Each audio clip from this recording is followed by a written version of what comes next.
When you hear the word idolatry, do you think of a person being thrown into a volcano, or maybe little statues of strange animal-like creatures with a bunch of candles around them? Is the prohibition of idolatry even relevant today? Well, to answer that question, we need a good understanding of what idolatry is.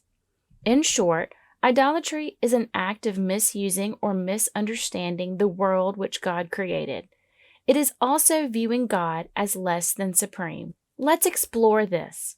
We know that the very first humans worshipped one creator of everything, but problems arose when some people in later generations lost sight of the original creator and began to view objects like the sun and moon as gods themselves.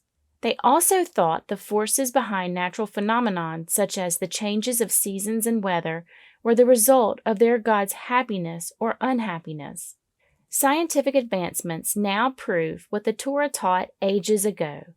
In chapter 1 of the Torah's first book, Genesis, it explains the original purpose of celestial objects. It says, "And God said, Let there be luminaries in the expanse of the heavens to separate between the day and between the night, and they will be for signs and for appointed seasons and for days and years."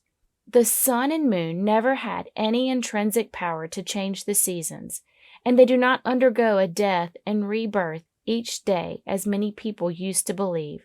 As we now know, it's the Earth's continuous rotational and orbital axes which cause the changes in seasons and the sun and moon to appear to rise and fall.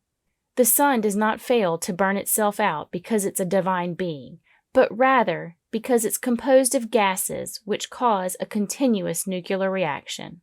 Many other religious myths have since been debunked, but had humankind trusted in the divine teachings of the Torah ages ago, we would never have wasted time and energy worshiping objects. God wants us to know the truth about creation and all other necessary knowledge, so He has been revealing it to us since the beginning of humankind with the culmination of knowledge found in the Torah.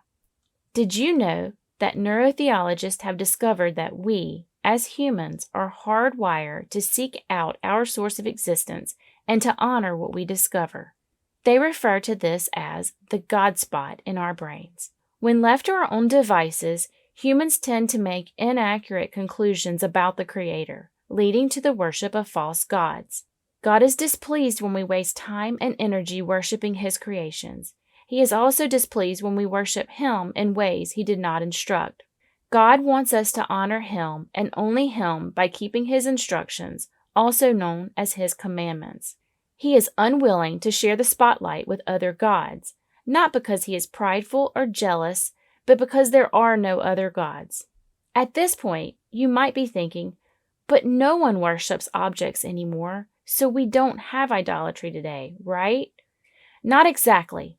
Modern-day forms of idolatry consist of believing in multiple gods or believing that God is made up of a collection of partners or entities. There is only one God, the source of our existence, as described in the Torah. Believing that God is made up of a collection of partners or entities is to limit God and to render Him incapable, codependent, or incompetent in some way. The Torah clearly states that God is one, and to make claims otherwise is to admit that He is not supreme at all. The one true God holds power and ability beyond any limitation. His very essence of being is unlimited and unlike anything that He has created. Do you have any other important questions you would like answered? Like, why does the Torah describe God as having human-like features and qualities? Or maybe, why the Torah is unlike all other books?